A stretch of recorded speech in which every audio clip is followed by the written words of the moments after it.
those two areas, you wouldn't have inflation, you wouldn't have October 7th, you wouldn't have Russia and Ukraine fighting. None of those things would have happened if I were president. So to follow up on Mr. President? earlier this week. Yeah, please. You mentioned auto tariffs the other day. Yeah. When do you plan to unroll those? Howard, I'd say over the next, sometime, maybe around April 2nd. I would have done them on April 1st. Believe it or not, I'm a little superstitious. No, literally, we had it planned for April 1st. I said, let's make it April 2nd. You know how much money that costs? That costs a lot of money just that one day, but we're going to do it on April 2nd, I think. Is that right? That's right. Okay, thank you. The lead prosecutor in Eric Adams' case resigned today, saying anyone who didn't press forward would be a coward. What's your reaction to that and to the overall implication that politics were at play here? Well, I don't know about it. I mean, obviously, I'm not involved in that. But I would say this, that if they had a problem, and these are mostly people from the previous administration, you understand, so they weren't going to be there anyway. They were going to all be gone or dismissed. If not, they know on Tuesday they're all being dismissed. You know, the whole country is being, because what you do is you come in and you put new people in. So when you say resign, they're going to be gone anyway. But I know nothing about the individual case. I know that they didn't feel it was much of a case. They also felt that it was unfair with the election. Look, I would know that better than anybody because I was weaponized more than any human being in the history probably of the world. And I won the election in a landslide, winning all 7 swing states, winning the popular vote and everything else because the people got it. It was weaponized. And I was weaponized literally weeks before the election. But I think there's also something to be said. I read that. There's something to be said for what they were doing. It looked to me to be very political. But why didn't they bring this up like 4 or 5 weeks ago, 6 weeks ago, or whenever it happened? You know, they just sat around and didn't complain. Then all of a sudden they complain, and they know they're all being dismissed anyway. So, you know, that's the way it is. That's called politics, I guess. Mr. President? Yeah, please. Earlier this week, you predicted that all hell would break loose if Hamas didn't hand over all of their hostages. What do you expect to happen tomorrow in terms of I don't know what's going to happen tomorrow at 12 o'clock. It was up to me. I'd take a very hard stance. I can't tell you what Israel's going to do.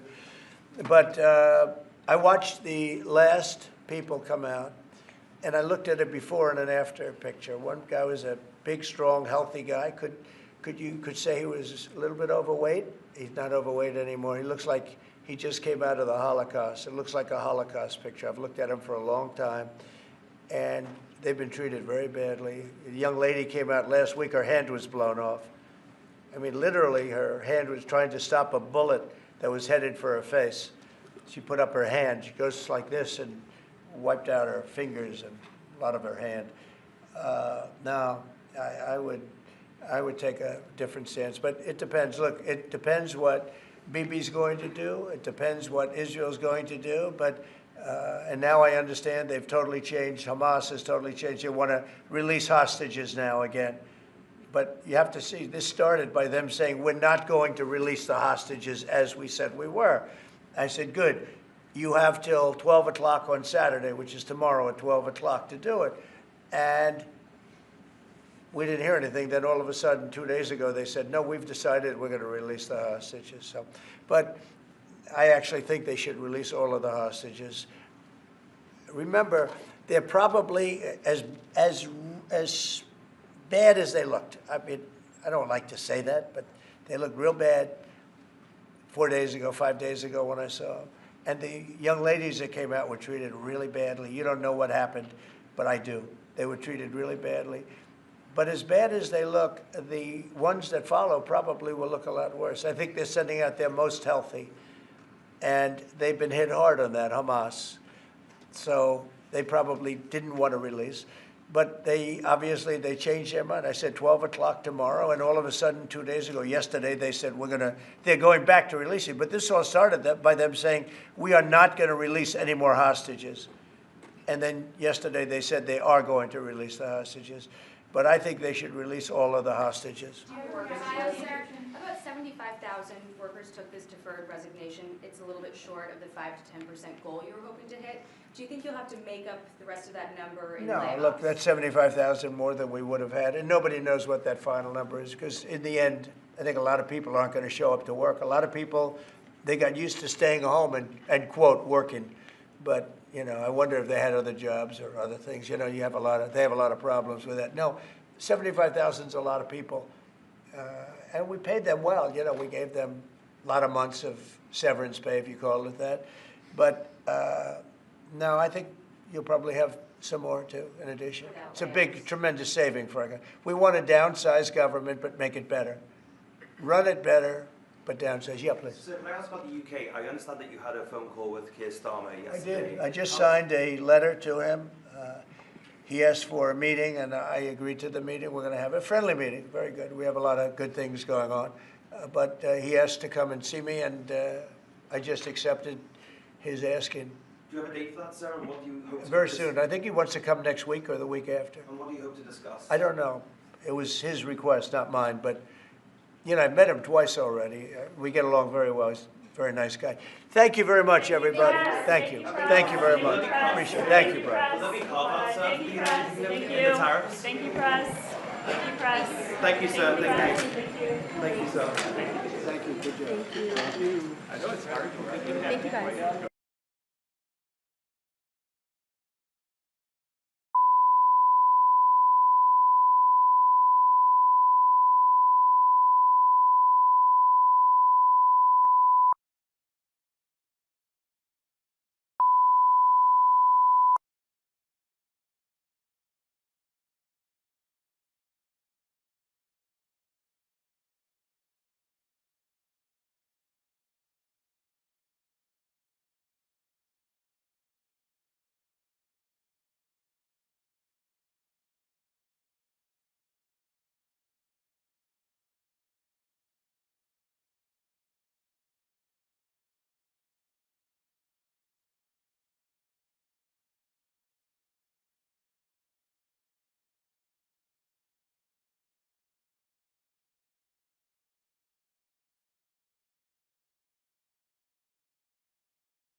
We wanted that very badly.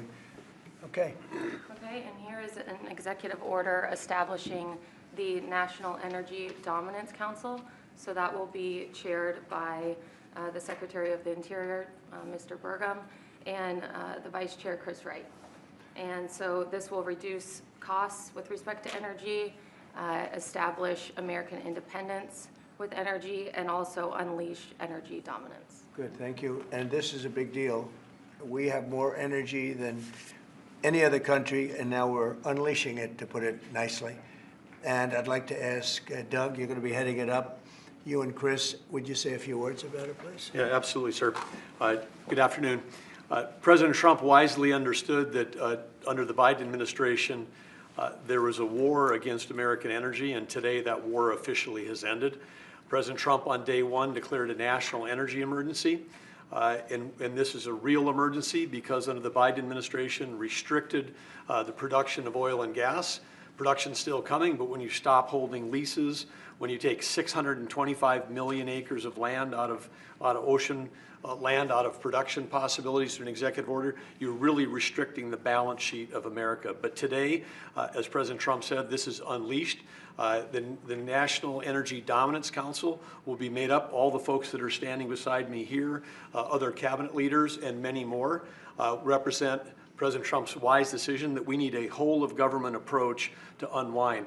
The Biden administration had a whole-of-government approach that had the war against U.S. energy. Now we need to turn that around 180 degrees and unleash that potential. We've got to unleash it from the Gulf of America all the way up to Alaska.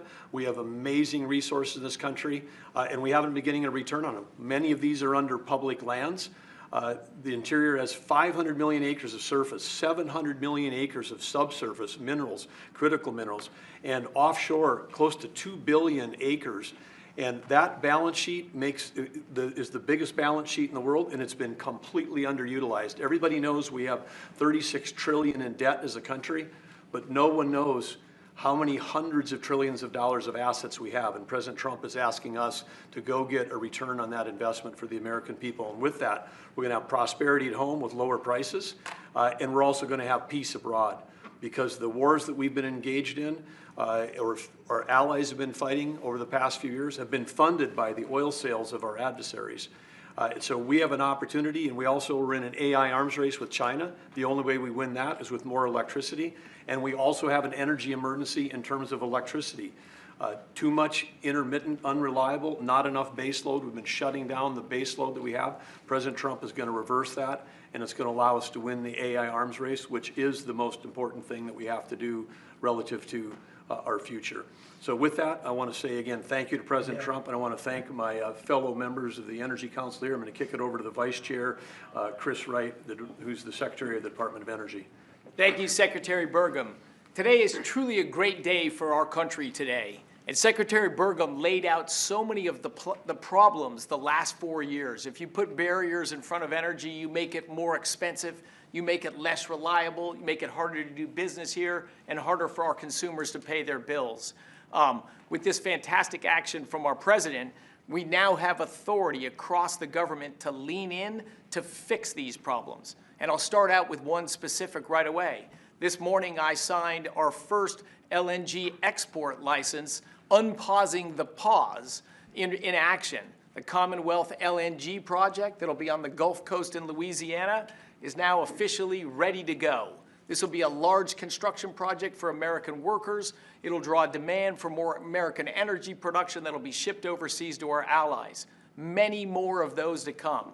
We're also working aggressively to roll back standards that have made appliances more expensive for Americans, and dishwashers that take 2 hours long and don't get your dishes clean. Nobody likes that.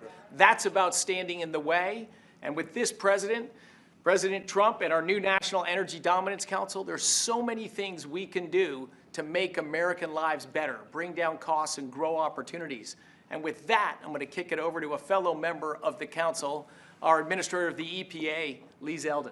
Thank you, Secretary, and honored to be serving on the Energy Dominance Council. At EPA, we're doing our part to power the great American comeback. And President Trump has made it clear that he wants EPA to be doing our job to ensure that we are unleashing energy dominance however we can help. that we are assisting in making America the AI capital of the world, that we are pursuing permitting reform, that we are helping to bring back American auto jobs. This is the mandate of the American public. The Trump mandate, it was clear, and the guidance from President Trump to me when he asked me, thankfully, for the opportunity for us to be able to serve together in partnership to unleash energy dominance. This is a moment that we must meet. To that end, it is important to note that the prior Biden-Harris EPA issued a waiver to California for tailpipe emissions. This was a rule that should have been submitted to Congress. We will submit it to Congress. Congress will have the opportunity through the Congressional Review Act to make that waiver go away. We will do everything in our part to help the American people to make life in America more affordable. The golden age of American success is upon us. If you're excited about the last 3 weeks, that was just a taste of the main event, the entree to come, the next 4 years being the greatest term in the history of the American presidency. With that, I'd like to introduce Sean Duffy. Thank you. So, first of all, thank you for the work on dishwashers. We use more water to wash our dishes before we put them in the dishwasher. That's right. We're not saving water, we're using more water, so thank you for that. But I'm also joining the EPA. We've introduced our rules to start to look at the CAFE standards. So we're looking at how much it costs for end users when they put gas in their car. And the Biden era standards are costing billions of dollars in taxes and carbon credits, which drive up the cost of vehicles. And so we're going to remedy that, rectify it, and make sure we're bringing down the cost of a car, number one. Number two, if I could just mention, Mr. President, per your direction, we are going to move forward with a permitting process for the Texas Gulf Link deep water port, making sure we can move energy in and out of the country. So that was held up for 5 years. It was stonewalled, bureaucrats got in the way. We're now going to move forward with that, making sure we have great oil infrastructure in the country. Great, thanks. Great And job. Howard Lutnick?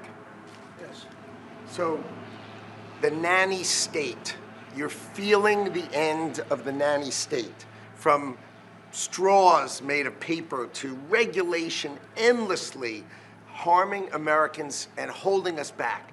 It slows down our production and manufacturing, which we were talking about with the Prime Minister of India yesterday. You're hearing that about energy dominance. It's going to go away. We're going to care about Americans. The Trump administration and this president cares about Americans, and you're going to feel it change. You're going to feel the price of energy coming down. You're going to feel prices coming down. You're going to feel an explosion. The golden age of manufacturing of America has always been there. It's just been stifled by regulation, and that time is over. Thank you very much, Howard. Please. Mr. President, I just want to say that you've built such an incredible team, and Secretary and Chairman Burgum, that he's been working on this his whole life. And so what I expect you to see, sir, is action as early as next week that is going to shock people about how good it is for Americans. And so thank you for your leadership, sir. Thank you very much, Kevin. And we are also working on a project that has been under wraps for 20 years. Everybody wanted it. It's been held up by New York. It's a pipeline that will bring down the energy prices in New York and in all of New England by 50, 60, 70%. It should have been done years ago.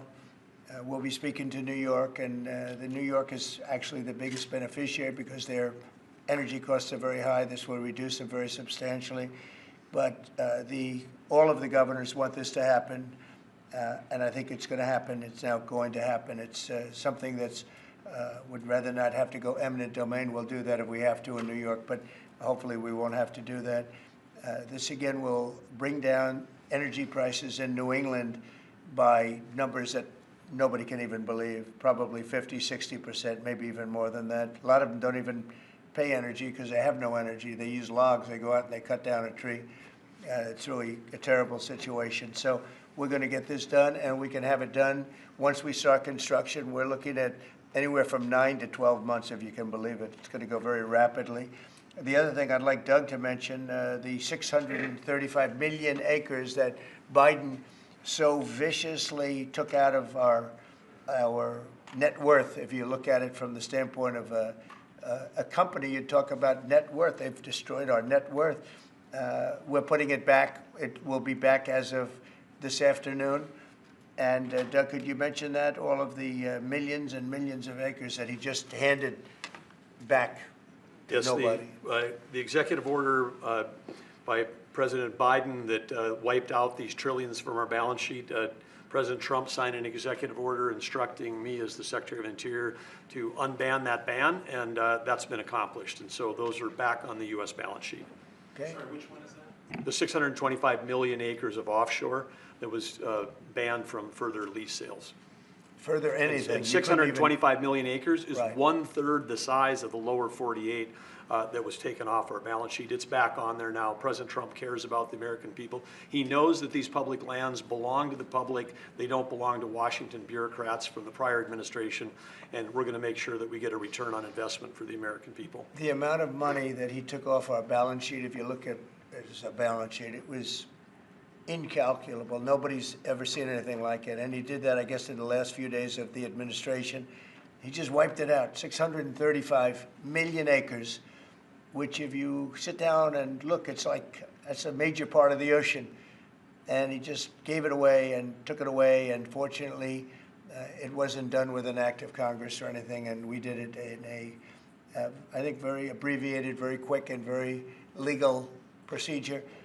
And it's now back on our balance sheet. It's back as part of our country. What they did was so horrible. It was just a terrible thing to do, an unbelievable thing to do. Also, they mentioned dishwashers and sinks and showers and the whole thing. We're going to get rid of those restrictions. You have many places where they have water. They have so much water they don't know what to do with it. But people buy a house, they turn on the sink and water barely comes out. They take a shower, water barely comes out. And it's an unnecessary restriction. And basically, I think we're going to be going back to the Trump rule. We had it, and everybody was happy, and then these people came in and they restricted it again. So we're going back, and we'll get it approved by Congress. In addition, we'll get it approved by Congress. So for 4 years, it's good, but we're going to get it permanently taken care of. And again, very environmentally friendly. But we want to be able to, when somebody turns on a sink to wash their hands or presses the button for a dishwasher, and there's barely enough water to, I mean, there's no water. And you know what they do? They press the button 10 times. They run it 10 times. So it ends up costing a lot more. So I know you're working on that. And where are we on that? We're working closely with the Department of Energy with regards to rules that were enacted during the Biden administration. Inside of the EPA, we are overhauling the water sense standards that are there to update them for the American people, to bring down cost of living and combat inflation, and just pursue common sense. Good. Well, we have more oil and gas than anybody else in the world. We're opening up ANWR again. As you know, we got something Ronald Reagan couldn't do it. No president was able to do it. I got it.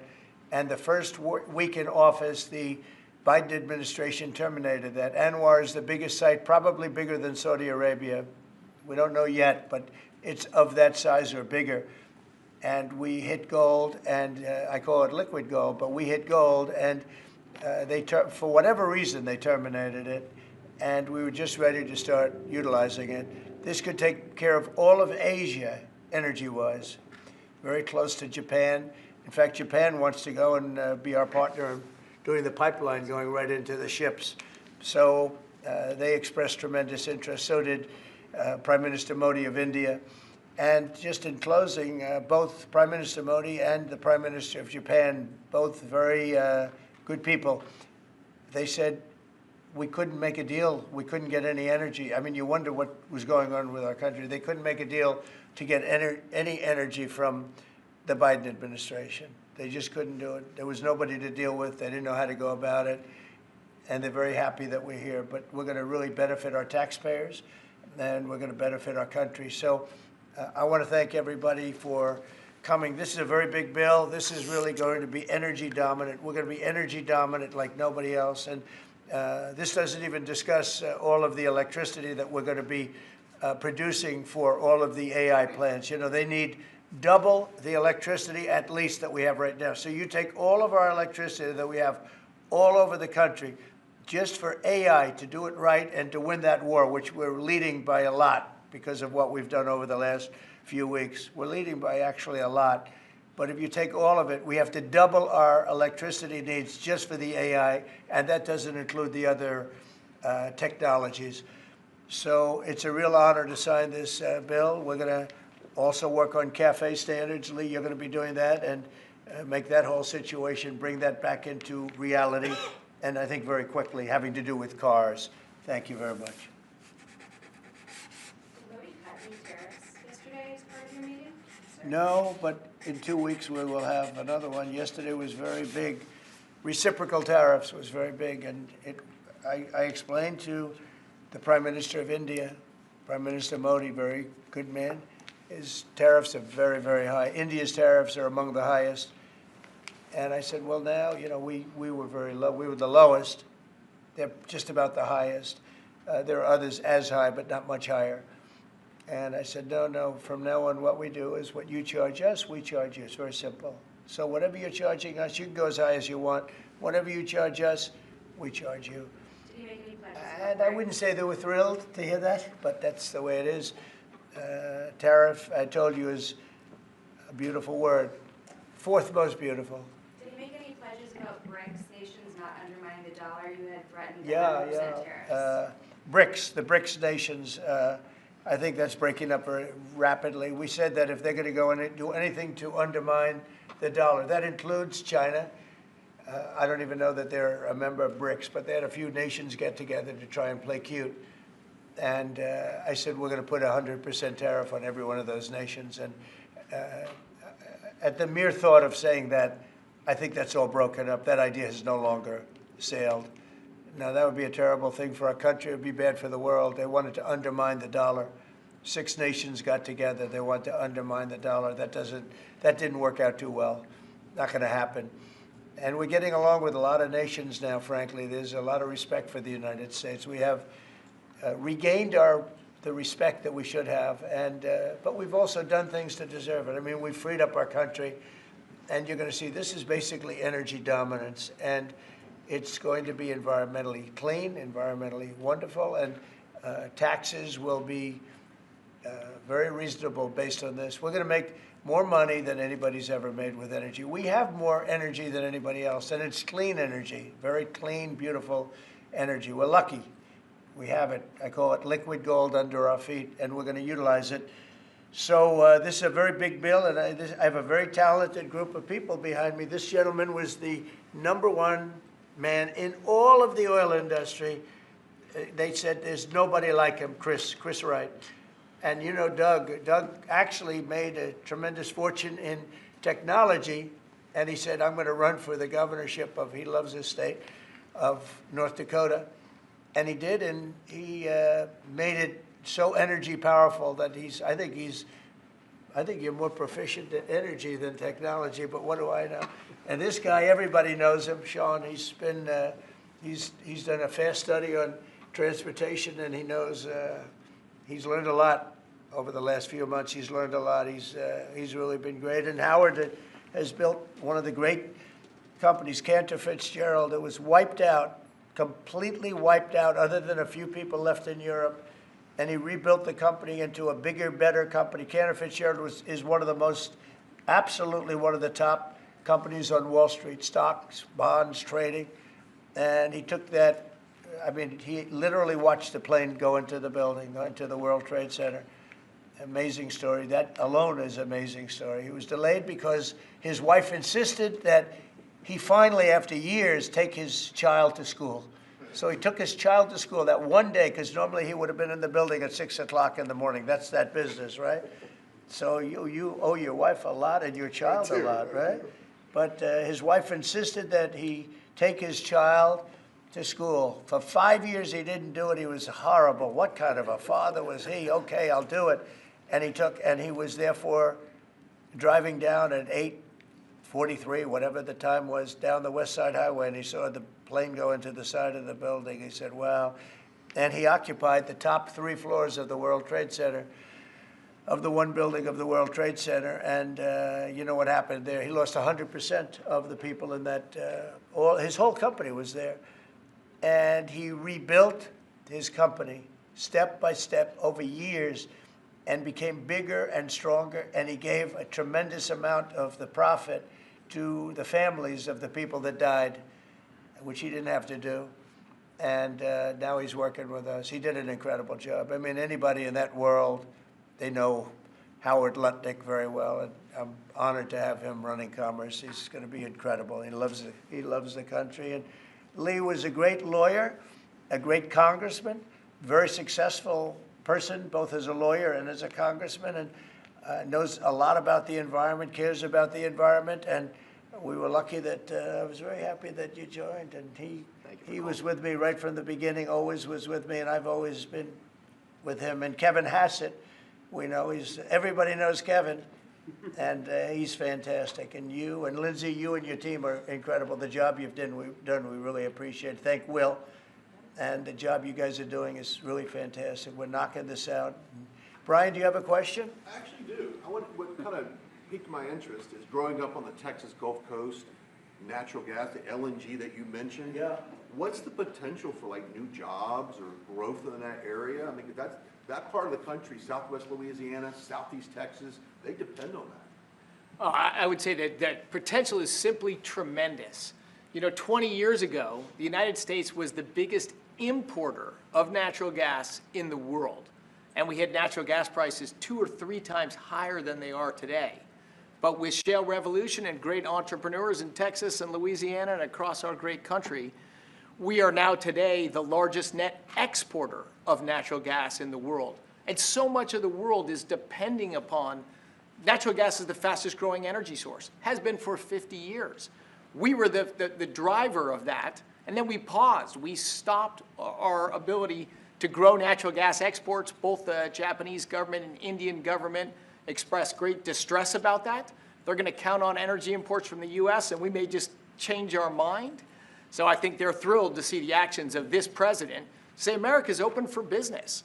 Yes, we have the energy, we have the people, we have huge job opportunities and investment opportunities, not just in the oil and gas industry, but all those surrounding communities that are lifted up by that more production here. And as we produce more production at scale, not only does it allow us to export, but it becomes more efficient, and it helps us drive down the cost for our domestic consumers as well. Yeah, I know they're really happy, so just let you Thank you, because I grew up in that area. Thank you, Brian. And I will say this, that this all started 8 years ago when I got elected. We were doing this, not to the extent that we're doing it now, but we were doing this, and we became #1 in oil and gas by far. And we were #3, even #4, some would say. When I left, we were #1 by a lot. And then they pulled way back, and the prices started going through the roof. And then they went back to my plan, but by that time the prices had already gone up, so they really disrupted it. But now we're going to take it to a new level. It's going to be amazing. And we're also, it's very powerful, clean coal. We have more coal than anybody. This is good, beautiful, clean coal. And if you notice, China's opening up a coal plant a month. Germany is now opening up a coal plant every 2 months. Very powerful. It's probably the most powerful source of energy in terms of generation of electricity and other things. And we're going to utilize our good, clean, beautiful coal and oil and gas. We have more than anybody of everything, and we're going to take advantage of it. And I appreciate everybody being here. Mr. President, yeah, please. Can I ask you, sir, about what's happening in Munich? Senator Roger Wicker shepherded Defense Secretary Hegseth through his confirmation. He got him through that process, and then he had some tough words for him overseas. He said it was a rookie mistake for Secretary Hegseth to outline what would or would not happen as far as Ukraine's membership in NATO goes. And then I haven't heard that. I mean, Roger's a very good friend of mine, and Peter's obviously, he's been doing a great job. Did you know I haven't heard. Let me look at. You tell me something. I have not heard about it. The question I had is, were you aware of what Secretary Hegseth was going to say in his speech at NATO? Generally speaking, yeah. Generally speaking, I was. So I'll speak to Roger. I'll speak to Pete. I'll find out. Mr. President, on the Energy Dominance Council, that is for all forms of energy? Does that include wind and solar? All forms of energy, yep. And the pipeline you mentioned, sir, is that a Constitution pipeline in New York? Yes. Can you, is that the I project? believe so, Yes, right? yes. Yeah, that's what it is. And, you know, they've been trying to get it for 20 years. And what it means is for New York, upstate New York, and even everywhere in New York, also other states, but in particular New England, that New England will now, I think, will cut the energy prices, and big cuts in New York too, but cut the energy prices literally in half. We have the permits. We have permits that just about everything we need a New York permit, and I would imagine they'd want to do it because their energy prices will come down so far. And it's a lot of jobs for New York. It's a great thing for New York. Everybody wants it. We'll be meeting with the various governors, the governor of New York and the other governors too. And we can have it built in about 9 months, and let's say 1 year, but we can actually have it built in pretty close to 9 months. It's all set. We have most of the permits, almost all of the permits. And on just, you're prioritizing energy dominance today. You've also prioritized trade balance. The oil industry is a little worried about the steel tariffs. I mean, they put 20,000 feet steel in the ground at a well. How will you balance that? Is there a possibility? You're talking about steel and aluminum. Indeed, steel tariffs. So the steel, I saved the steel industry in my first term by putting on tariffs because China was dumping massive amounts of steel. Others also, but mostly China. And I put very substantial, we took in $600 billion worth of tariffs from China. No other president's taken up, literally haven't gotten 10 cents from China, not 10 cents. And hundreds of billions of dollars came in from China. And they understood it. They understood what I did. But the dumping stopped. And had I not done that, you wouldn't have one steel mill, I think I can say, not one steel mill operating in this country. And we need steel. We need steel. I mean, there are some things you have to have, and steel is one of them for military, et cetera. So I think steel is going to be very strong. It's going to be very strong. I think it'll go back to being really powerful. We saved it. I mean, we were talking about U.S. Steel last week. U.S. Steel would have been closed, totally closed. We saved it. And now it's going to become, I think, very, very profitable. The tariffs are going to save a lot of industries. Mr. President, U.S. Steel, can I just follow up on U.S. Steel just go very ahead, quickly, finish sir? If the Japanese company that's interested in U.S. Steel wants to take a minority stake as opposed to full ownership, is A that minority fine? stake I wouldn't mind greatly, but what they're doing right now is they're going to be investors, and they're going to be investing in, I think, debt and various other things. But we didn't want to let U.S. Steel go to a foreign company. U.S. Steel was the greatest company in the world for a period of 15 years. It was, it was the big deal 80 years ago or so. And psychologically, we can't even think about letting that happen. But what is going to happen, and we've already seen it, you see it in the stock price, with the tariffs, U.S. Steel is going to be a real powerhouse again. Mr. Trump, if I could just follow up on Jackie's question about Munich. Vice President Vance's speech to the conference has ruffled quite a few feathers in Europe. What did he say to ruffle them? I don't know. He was talking about the freedom of speech and migration in Europe. Do you believe that European leaders have a fundamentally different view of the world than this administration's? Well, I heard his speech, and I tell you, you're talking about JD's speech, right? Yes, sir. I heard his speech, and he talked about freedom of speech, and I think it's true in Europe. It's losing. They're losing their wonderful right of freedom of speech. I see it. I mean, I thought he made a very good speech, actually, a very brilliant speech. Yeah. Europe has to be careful. And he talked about immigration. And Europe has a big immigration problem. Just take a look at what's happened with crime. Take a look at what's happening in various parts of Europe. I thought his speech was very well received, actually. I've heard very good remarks. And in regards to Ukraine as well, yesterday you mentioned that you thought Ukraine's NATO aspirations were one of the main reasons that the war broke out. Who do you blame for the war, Ukraine or Russia? Well, I think this. I think that there were a lot of people to blame. All I can say is very simply, if I were president, that war would never have happened. And you know what else wouldn't have happened? The Middle East wouldn't be all blown up, and October 7th wouldn't have happened either. Those two areas, you wouldn't have inflation, you wouldn't have October 7th, you wouldn't have Russia and Ukraine fighting. None of those things would have happened if I were president. So to follow up on the Mr. Middle President? East, earlier this week. Yeah, please. You mentioned auto tariffs the other day. Yeah. When do you plan to unroll? Howard, I'd say over the next sometime, or maybe around April 2nd. I would have done them on April 1st. Believe it or not, I'm a little superstitious. No, literally, we had it planned for April 1st. I said, let's make it April 2nd. You know how much money that costs? That costs a lot of money just that one day, but we're going to do it on April 2nd, I think. Is that right? That's right.